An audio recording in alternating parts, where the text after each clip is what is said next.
Hello, hello, hello, and welcome to Rockin the Love. I am Robyn Rice Olmsted, and I am married to this man here. And I am Gil William Olmsted, and we're happy you're here. We are happy you're here, and I'm happy to be here. Are you? Kinda, yeah. Yeah, it's been a rough place to get there, but I think I'm happy to be here. Okay, good. Let's change it. Let's make it an easy place to get to. Okay. And we have arrived. So we have arrived when we are happy to be here. I um I am in Southern California, in Carlsbad, California, and And I am coming to you live from Albuquerque, from my kitchen table. So there you go. are you talking slow because that's just how you talk, or like do you find it hard to remember where you are? And I ask you that because I find it hard to remember where I am. I have to. Oh, yeah, I have to think about it. Yeah, right. Yeah, I Yeah, have to I think think about it. Like, where am I? Wait, where am I sitting? What am I doing? because especially over the last year and a half, there's been so much back and forth and in and out of different places. I'm always like, when people are like, "Hey, where are you now?" I'm like, I'm, and I have to like look around and really make sure that that's where I am. Yeah, that's an interesting thing. Interesting. Yeah, it is very interesting. But what I know is that we are here now. And we are interesting. So there you go. And nobody has said hello to us, so there's nobody that will disagree. If you're going That's to right. disagree, speak now or forever. So we Don't. can look at that one of two ways. Either nobody finds us interesting or everyone finds us interesting. So Oh, there's Shay. There's Shay. Maybe she has something to say about that. hey, Welcome, Shay. Good to see you. Good to see you. I think you sent me a message and I didn't get it. I just saw that it showed up and then I couldn't find it. So if she you has said she something has to an me and I event. didn't She has respond, an she has an event at 4 o'clock your time tonight on Zoom. oh, really? Yeah. I didn't get it. So why don't you put it in the chat and that way we can let everybody know um, who's out there and especially me because clearly I didn't. So, okay, here we go. So much going on. How has your week been? Full. Um, Constant stuff going on, meetings and calls and people and oh boy, trying to stay ahead. I've said I was out of time. You assured me that that's not possible, but I'm not clear that I'm caught up with feeling that way yet. So, It's you. Don't you understand? You are the architect of time. You are the architect. You're if you want to be out of time, you're going to be out of time. If you want to live your life on that spectrum of I got to get this done, I got to get this. This needs to happen, and it needs to happen in this time box. Then that's the way it's going to be. But if you decide the other way, then it's cake. all right, all right. You tell U-Haul what time that trailer's due back. You, No, but that's not the point. It's bigger than that. But I clearly, you know. just can't go there right now. But yeah, it'll all work out. The trailer will get back. Oh, did you decide to go take it down? No, It'll all happen. It'll all happen in the perfect timing. And if it doesn't, it's still perfect. You know, that's true. Even if if it's you not spend the close. next $15 to keep it another day, or because you were 3 hours late, it's still perfect. Ooh, So the there you have it, concept. folks. There is a concept. Married couple concept. However, if we were having this conversation in private, he'd be disagreeing a lot more. I think. Well, we're not. We're having it in public. So you've had a busy week. Yeah, it's been busy. And actually, speaking of U-Haul trailer, I picked up a dining room table, really nice dining room table that someone offered to us for free, and I'm excited about it. I gotta I gotta fix one of the chairs and tighten them up, but other than that, everything's in great shape. So it's kind of exciting. We're gonna have a real dining room table. Okay. Woohoo! All right. And a real dining room. And yeah, All right. There's Shay's information. That looks amazing. Very cool. My week has been great. It's been really great. We are doing the 21-day cleanse by Debbie Ford as a class at Gil Center, and it's been great. And it's week 2, and I'm on day 2, and I feel good about that. I feel great about that, and just everything going on. I've gone back and had them go in and finish my root canal. So in my world, that counts as 2 root canals, even though it's the same tooth. yeah, And that was a lot. that was a lot. And I did the weird part was I didn't know. I'm driving thinking they're gonna check it and take an x-ray, and I'm only gonna be there for a minute. And Gil's like, I think he said something about going back in next week. I'm like, really? I didn't hear that. Go figure. Right along with time. We don't hear what we don't need to hear. And I didn't need to hear it. I got there and it was fine. It was all good. And yet still it was another root canal.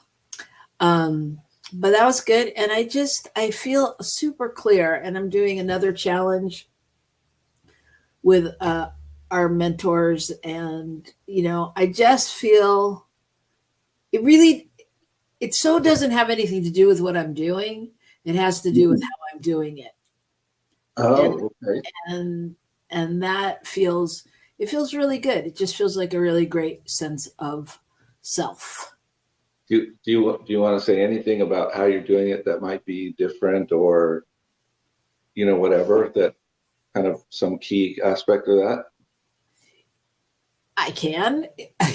You can just ask a question. You don't have to ask me if I want to. I'll tell you if I don't. Yeah, I just think that I'm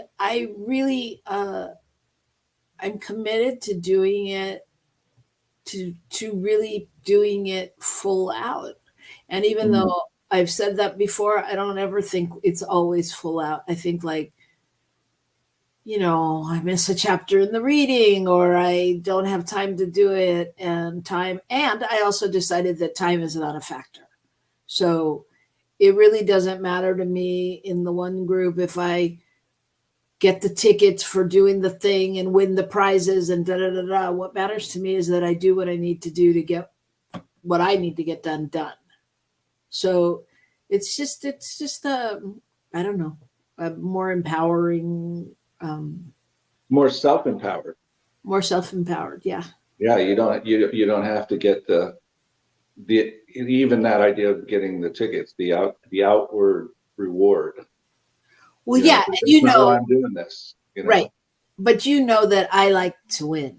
Yeah. So there's a separate thing happening there, right? I mean, it's letting go of that piece, and knowing that this is how I'm going to win.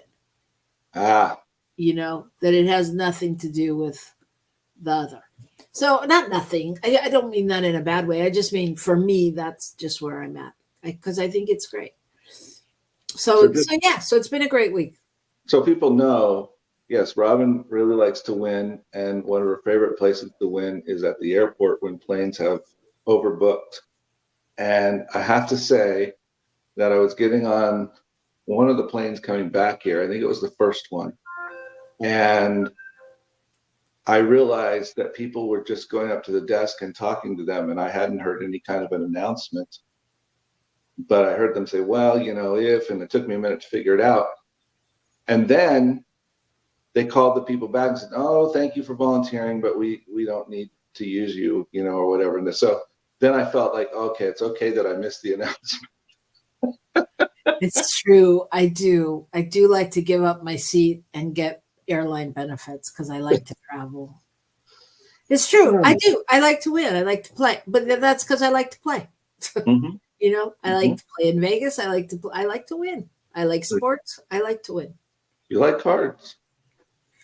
It's true. I like all those things. Yep. So that is the week. So and I think that's actually good news. So let's go to the good news. Okay. All right. So Okay. as you know, our good news segment is really just to talk about what's good in the world and what's going on that isn't out there on the news all the time, and focus on that for a while. We could only put our attention on that, how the world might be a different place. Indeed. So what do you Indeed. got? Well, now you often chastise me for going to Taco Bell, but I just want you to know that my good news story comes right out of Taco Bell. So this is very exciting. Apparently, um, someone drove up to the drive-through in Philadelphia at a Taco Bell, and all of a sudden, the people inside heard this woman screaming, "Help!" And the woman looked out and looked in the car and saw that she had a baby who was turning blue Oh my and gosh. wasn't breathing. And the man, it was a manager, and she said, "Hand me the baby." And the woman did, and she did CPR. And meanwhile, they called paramedics, and the paramedics got there pretty quickly. But they said she was the reason the baby was okay. Oh my gosh. Like what, handed the baby through like the pass out Like window? through the window, I think is the way it sounded. It was like, "Here you go," because she couldn't reach into the car or anything, and Right. she had to run around or whatever. So she just said, "Hand me the baby," and I just thought, you know, there's so many of those stories where people, get afraid someone's gonna be mad at them because the baby has a broken rib because they did CPR, those kinds of things, and I think it's great when we just get out of our own way and do what needs to be done, and that was clearly what that person did. So I thought Wow. that was pretty good news. I mean, it's just a personal interest story, kind of cool. Hmm.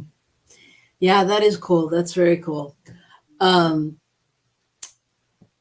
Interesting. Okay, my good news story. Actually, I think it kind of has, for me, it had to do a lot with our show topic today, which is follow your heart's desire. Desire. Heart's desire. And this is a story about Allison Felix, who you may or may not know, but she is an athlete. She's an amazing track and field star. She's been in several Olympics, and she has won 11 medals now, 7 gold, 3 silver, 1 bronze. She passed Carl Lewis in the for the most track and field medals. So she's won the most medals in American history. And I guess it was in 2019, she was pregnant, and her sponsor was Nike. And Nike was prepared to cut the terms of her endorsements by as much as 70% because she was pregnant. Oh And my God. I know. And they told her, know your place and just run. Oh my. So she had her baby. She actually had an emergency C-section because she had a complication with her pregnancy, and then and the baby had to live in NICU for like a month, and 2 years later, she qualified for her 5th Olympics with her daughter watching in Mhm. in the in the in the 2020 Olympics in Japan, and she dropped Nike, and she created her own brand of running shoes called Sayish, and every time I look at that name, it's spelled Saysh. So I'm thinking there's a space in between them. Uh-huh. Anyway, those are her running shoes. She ran in those running shoes, and She said that she used her voice and built her company for women so that they would never have to train at 4:30 in the morning while they're 5 months pregnant and to hide their pregnancy from their sponsors. Oh my gosh. Yeah. And so, yeah. So, and she also, her and a couple other athletes, they were, they obviously started a public outcry during this thing and during that time, and they were instrumental in having prompting different brands, sports brands, to expand their maternity policies and things like that. Oh, wow. You mean they have to like keep up with the law and everything? That's kind of cool. That's great. So anyway, Wow. that's my story. So yay to Allison Felix. And I just really thought that it is a story about following your heart's desire, and really standing in your truth and knowing your passion. Well, and I think when we talk about heart's desire, I think it also points to the fact that you don't have to have one. Right. Because clearly her desire to be a mom and do that was important, and she realized that it was important to sort of interrupt her other desire, and yet she didn't let that go either, Absolutely. Yeah. So yeah, there are no limits. Yeah. Right. All right. There are no limits. We know not where our show will go, so you don't want to miss a minute of it. Not a minute. So come right back here on New Thought Media Network in a minute.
Please help us say thank you to our organizational sponsors, including the Hefferland Foundation, Affiliated New Thought Network, International New Thought Alliance, Science of Mind Archives and Library Foundation, Center for Spiritual Living Denver, Center for Spiritual Living Midtown, New Thought Philadelphia, Planned Happiness Institute, Summit Center for Spiritual Living, One Heart Retreats, Center for Spiritual Living on the Lake, Unity Kitchener, Unity Spiritual Center Ottawa, Om Center for Spiritual Living, Satya Center, Begin Within Ministries, Center for Spiritual Living North Jersey, Unity of Savannah, and the Center for Spiritual Living Seattle, as well as all of our individual donors. Thank you for being part of the New Thought Media Network. Please like, share, and subscribe. New Thought Media Network, positively inspiring.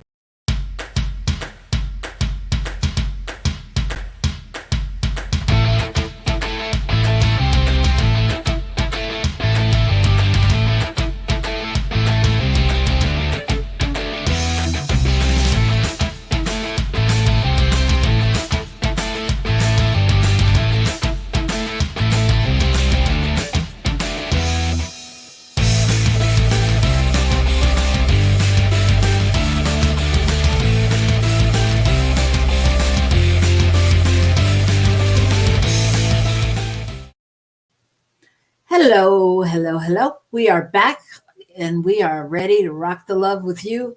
This is Rockin the Love. I'm Robyn. And I'm Gil.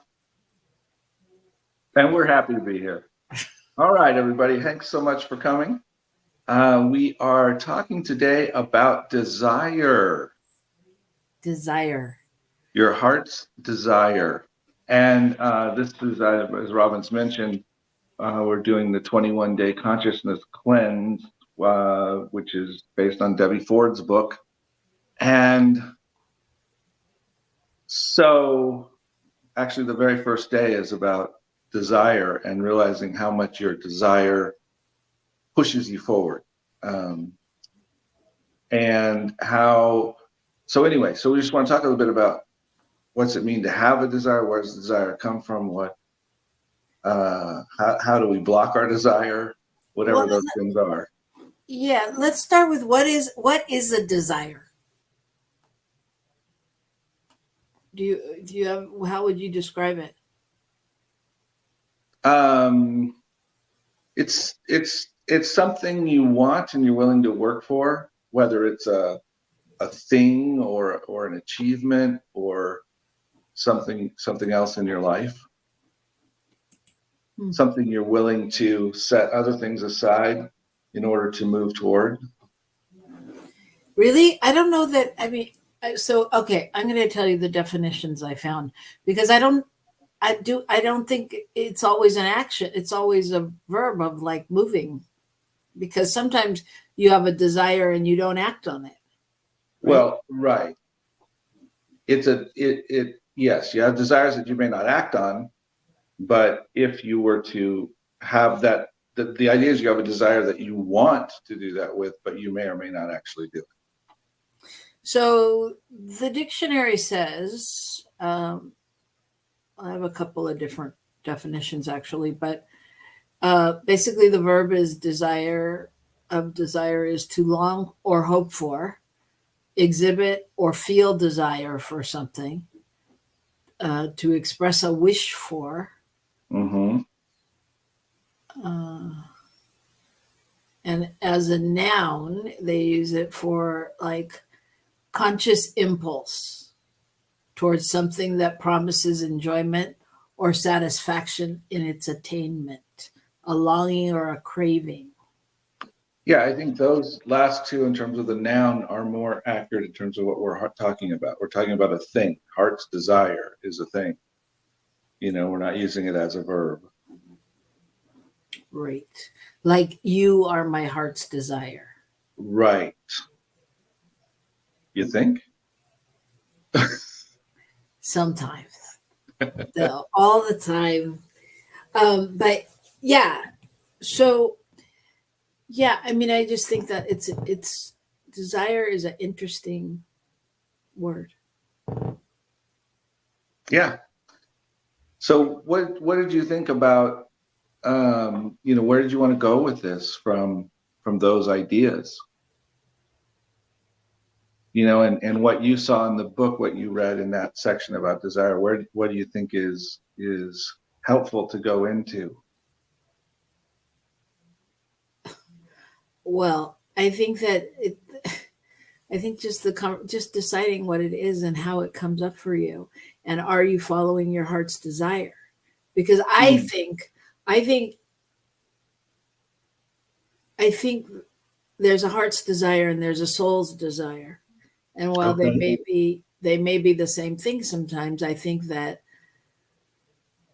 your soul's desire are those things that are your soul is longing to do.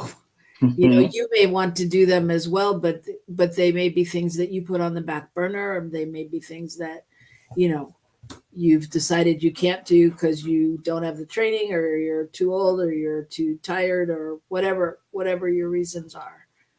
So what's the difference between a heart's desire and a soul's desire? I mean, you know, I kind of think they're pretty similar. I think we have desires that aren't matching those, but I think those two are pretty. I think our goal is to align our heart with our soul, right? maybe, but I think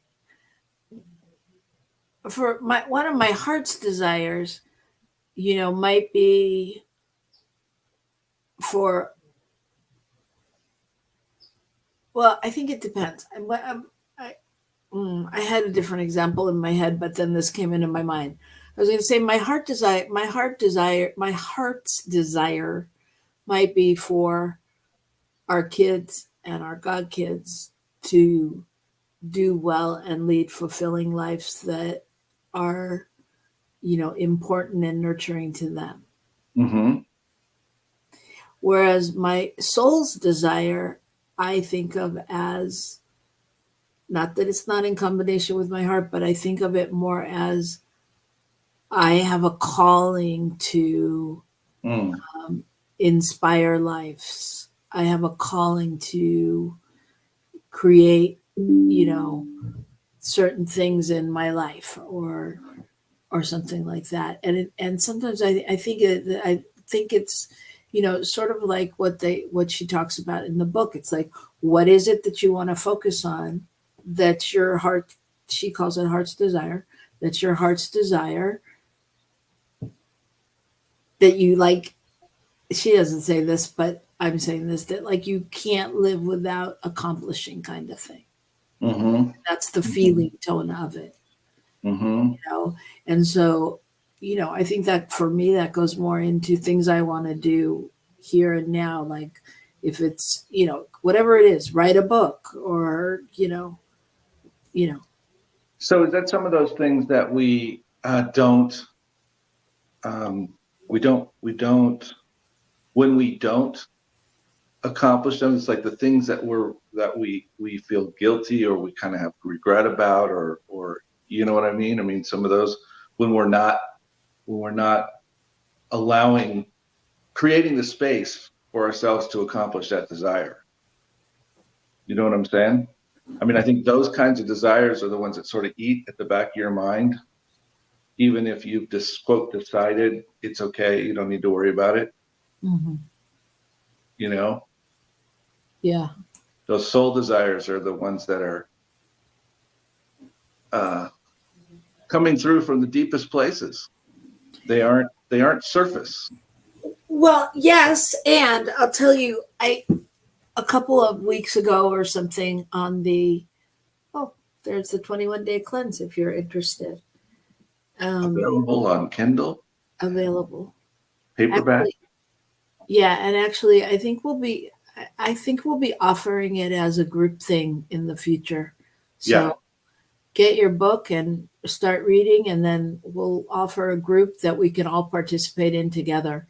But what I was going to say is, a couple of weeks ago, I did one of those things online. I don't know, something popped up on my computer, and I don't remember why I did it, but I did it to, sign up for your free astrological yada yada.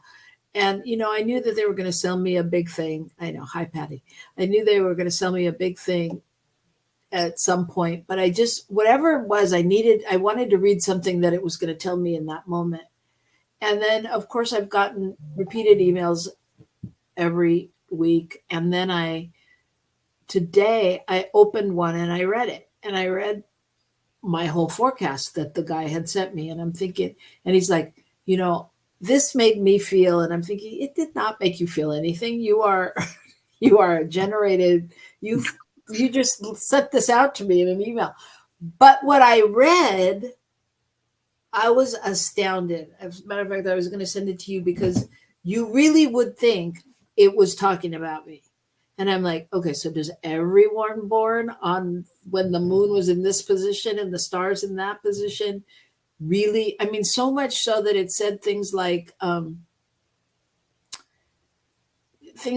you're sometimes oversensitive and you think that people don't like you, which is, poor Gil has suffered with me going, I don't think they like me for 20 years. And he's like, what are you talking about? They don't even know you. So anyway, but you know what I mean? I mean, but all of the things in there were like so specific. And I was like, and it was telling me what my heart's desire was. You desire to even using the words like to live an inspired life, which is what we say. Yeah, true. You desire to live an inspired life and to inspire others to live it to their greatest potential and da da da da. And I'm like, well, if all of these people born on my day are really like this, then why isn't the world a different place? You know, but I'm just saying, like, I don't know what made me say all that. Something to do with, is it, you know, where does it come from? Mm, mm. So, like, is it somehow our destiny from the stars? Is that kind of what you're saying? I mean, asking. Yeah. Yeah. Interesting. Interesting thought. So I've seen the comments going up and down. I know that Shay is saying this is exactly the kind of thing that she can help with in her sessions, blockages and subconscious blockings, action that fulfill our desires. And that's really, you know, the basis of this conversation is really what we want to talk about is moving through some of that and uncovering that. The road to get back to our desires, because I really think that in the beginning when we got here, we knew when we were playing out in the world, or, you know, kids, and we were like, I'm gonna be a football star, I'm gonna be this, or I'm gonna be that. There was still that element of what that meant, whether it was about being a football star or not. I mean, it may have been about connection, it may have whatever. So, but I think it's been there all along. So, what I'm hearing is it sort of goes along those lines of how we live our lives, and we're constantly uncovering who we really are and what we're really here to do. I mean, some people seem to grasp that pretty early, and other people, it takes a very long time. And I think some people achieve and do things that they desire, but they're not their soul's desire. They're not their heart's desire. It's just a desire to look good in the world, or you know, be on the same level as Johnny who lives next door, you know, that kind of thing. And then later on, they start uncovering their true self, and they start asking questions about, well, is that really what I wanted? Is this, I don't want to do this. I don't want to be this. I don't, you know. And some of us never get to any of those questions. We just sort of lumber through. And I think it's sort of a sad thing when we don't really get in touch with our inner desires at all. Yeah. There. I was reading some information, and I was reading about this book that a psychiatrist named Kurt Thompson wrote, called I don't know, The Soul of Desire. And what he suggests is that underneath all of our longings is the desire to be known. Mm-hmm. And what's more, that this fundamental yearning manifests itself in our deep need to make things of beauty, revealing who we are to others. Desire and beauty go hand in hand. Desire and beauty, and I think it goes with the people talk about legacy. They talk about what's going to be left when I'm gone. I think, you know, pieces of art, things like that, are definitely some of those things that are that transcend our lifetime. Right, but that's really having designed something of beauty to be behind. Yeah. And so, go ahead. No, I just thought it's interesting though, that the way he talks about that sounds really, it feels kind of accurate. You know, to me, I feel that that makes sense. Right. And so, but what he then goes on to say is that both the craving to be known and the ability to create beauty are marred by trauma and shame and you know what all those stories we carry around with us, and our imagination of what God has for us, you know, that kind of all of those things that we that jump glom onto us throughout the years, right? Well, I was going to say, and from the trauma, et cetera, the fears and the beliefs that we've adopted, that say that we don't want to let ourselves be known, right? We don't really want to be known that much. Mm-hmm. I mean, at least in terms of the choices we make choices to not be seen, or to hide, or to be seen in ways that aren't really who we are. Right. I think Right. that's really interesting. Yeah. John says beauty has a high vibration. Hi, John. Welcome. And I see Myrna out there. Good to see you. And Myrna Lopez Trevithick, you are on our hit list. We need to talk to you. So run. We have Anyway. a desire to speak with you. Yeah. No, but I think it's so important. So what happens? Because I think that's what happens, right? And we see people all the time that have lost that passion, that desire, you know? So how do we reignite that? I think you also get to a certain stage in life, and it may be an age and it may not. But where you're tired and you're done, you know, and you, and you need to reignite the flame, so to speak. Right. I wanted to comment. Say, you said that that's the part of us doesn't want to be seen. That's the ego keeping us safe. Yeah, that's the ego in its illusion of keeping us safe. You know. Whoa. I have a hard. Okay, so how can that be an illusion though? Because it's often particularly when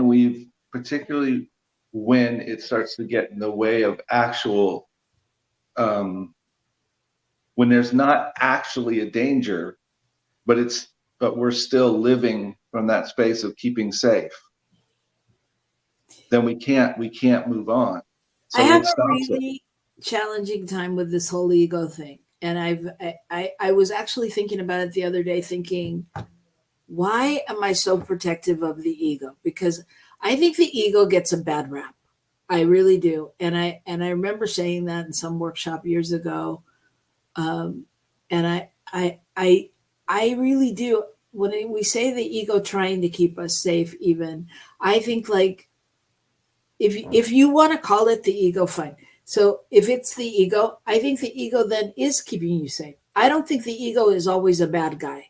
I think it always gets portrayed like the bad guy, more or less. I know not always. Well, and I don't think, you know, even in that statement that's necessarily saying every time the ego does anything, but the ego's job in part is to keep us, is to build that safety net around us. And if we allow the safety net to stop us from getting where we need to go, then it's now in the way.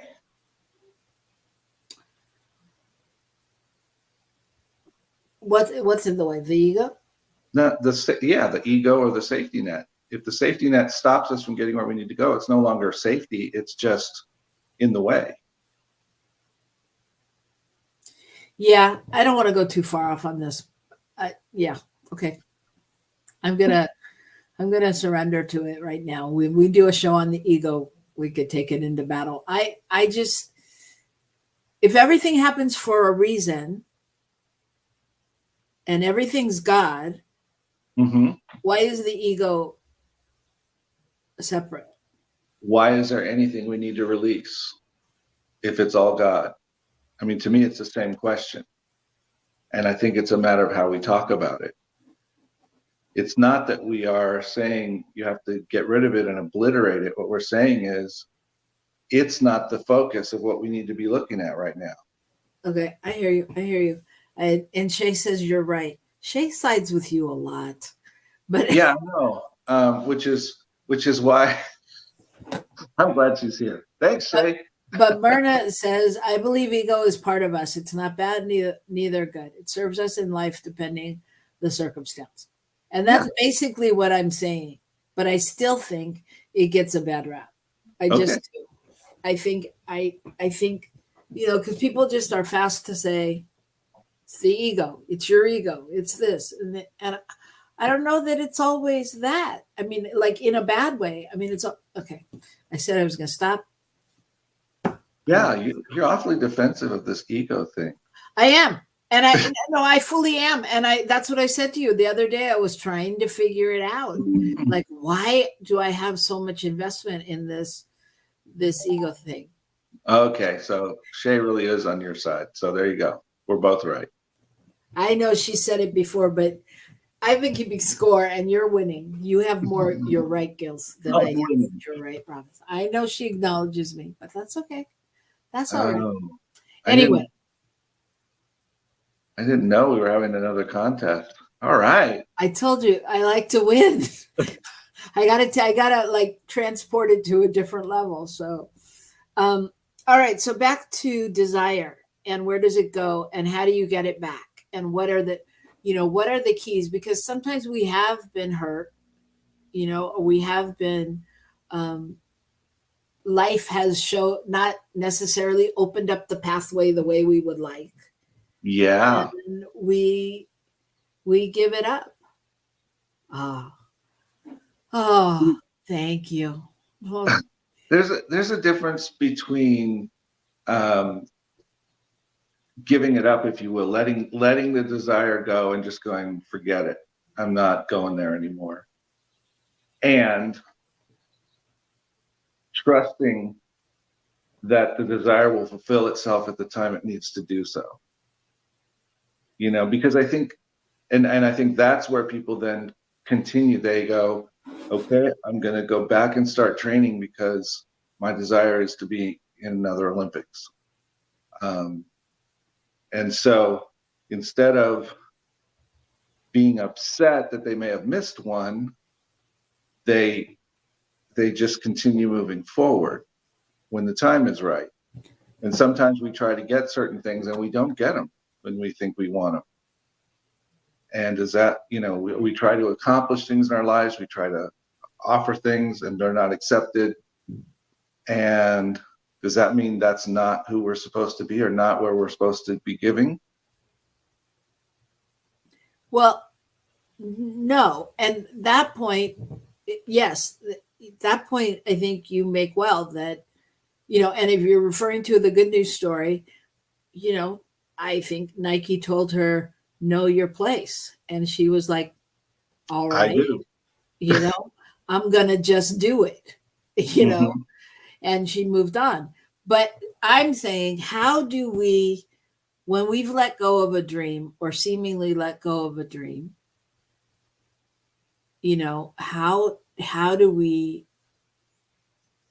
get it back? How do we renourish it? Because I don't think that your soul lets go of your dreams, and I think that's why so many people, quote unquote, die with regrets, right? I think your soul's desire is embedded in you. So how do we not let it die within us? How do we rekindle that space if it's been dampened? Mm-hmm. Mm-hmm. I think it's a really good question. It's a really good question. So Shay says some desires are just not in the plan. I always wanted kids, and now I know why that didn't manifest, and I really trust God now because that didn't happen. I wonder, this is where I think the desires thing starts to get a little muddy, because sometimes I wonder, Shay, with something like that was the soul's desire really to have children, or was the soul's desire something underneath that, something behind that, which, and I'm just using you as an example. I'm not trying to tell you about your life, but just I wonder if, I think that happens to us. We think this is the desire, this is what we want, but it's not really the soul's desire. It's one of the ways it might outpicture. Yeah. And if we get stuck on the ways it outpictures, then we miss the opportunity to embrace that desire where it shows up. And I just want to speak to that too, because I was thinking that when we had to write out a list of our desires and things in it, and I was thinking, yeah, one of my desires was to have kids too, and and I was thinking about that because I was thinking about all the kids I have. I have no kids biologically, and yet I have so many kids that I've parented or mentored or mothered or whatever they would say. I don't know. But I mean, I know that, there is a group of people that I know are my kids, and those aren't even my stepkids or things like or any of that. Yeah. No, that's beyond that. And so I was trying to justify that, not justify it. I was trying to understand that and see if that applied in my head when I was thinking about that. And, so I was thinking, so my soul desire was exactly what I know my soul desire is. It's just, I had to put it into a different box because I was like, my soul desire is to inspire people. Well, have I inspired people? That's what they say, Mm-hmm. There's a group of people that would say that I have inspired them that were kids, and all the kids I've worked throughout the years, So is it my idea of how it should have looked? No, not at all. And yet have I fulfilled somehow, when I leave this planet, will I know that I have fulfilled that? On some level I will. Yeah. So sorry, got a little teary there. Yeah. Well, that's a personal thing. Yeah. Yeah. It is a personal thing. Thank you for sharing that, Shay. Oh, and she says, yes, Gil, I wanted to experience that kind of love, and now I have it for myself and God. Yeah. Yeah. Yep. Yeah. So I want to encourage people though to dive deep and really find or remember what your desire is and what your passion is. And, I can't believe this hour is up. But I would say to that, I think in order to hold on to your passion or to move forward, I think that one of the things you have to do is be willing to let go of your inner critic, because that may talk you out of it and or talk you into a different place. Yeah. I think also you can't compare yourself to anyone else or your journey to anyone else, because it's all God's time, right? I think that my life should look totally differently at this numerical age that I am and stage of my life, and yet it doesn't. So it's like we can't compare. We just have to keep taking those baby steps forward. Yeah.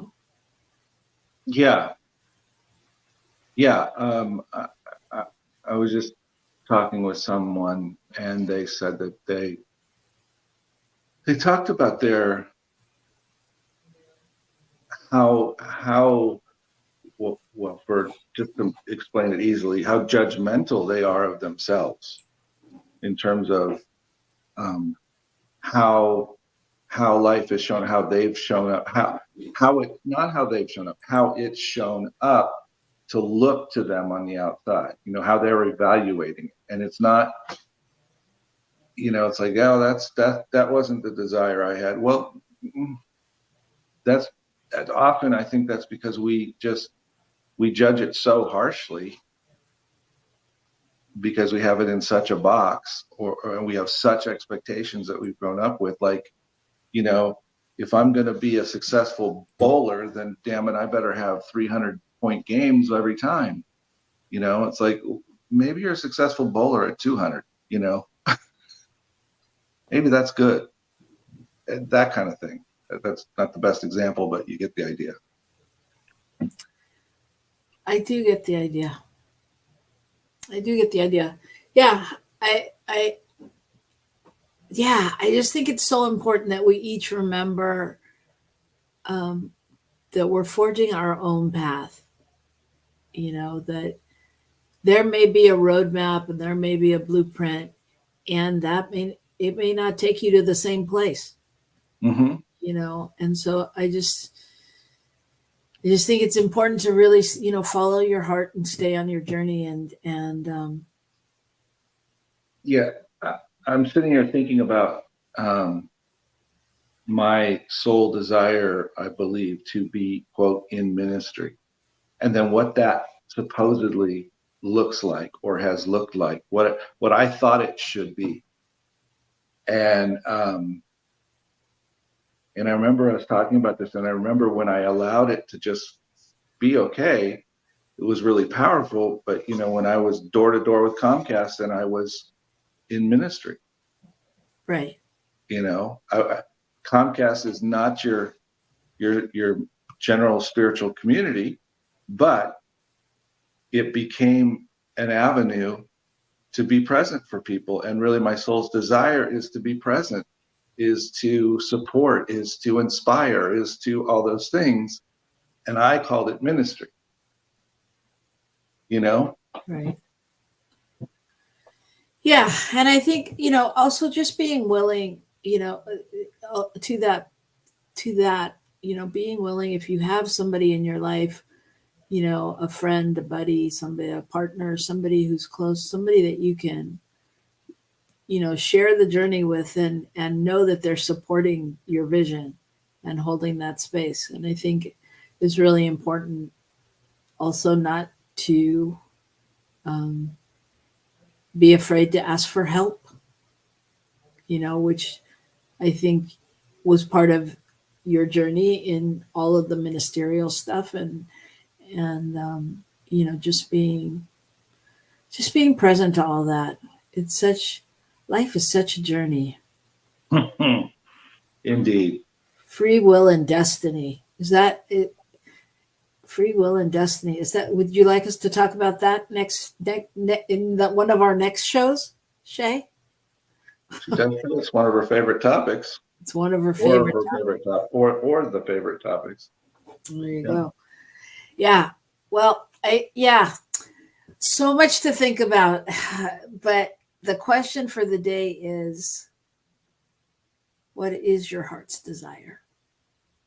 What is truly your heart's desire? And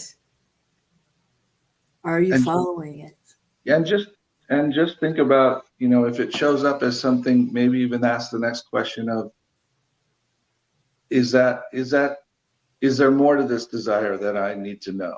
Is there something under this I need to understand that will help me know how to move forward? Yeah. And I think also that inquiry into what it may look like now, as opposed to what you've held in your mind, right, for decades or something, right? Yeah. All right. Oh, so much. This is a big one. This was a lot of information, a lot of processing for me anyway. So I'm going to do that this week while I rock the love in other areas. I'm going to continue on this 21-day cleanse. We'll share more with you next week. And yes, you're right, Shay. It is that we are talking about all of that. We're always talking about all that, right? Because those are the qualities of God. And that's what we do, talk about spirit. So thank you so much. Thank you, everybody, for listening. Thank you for being here.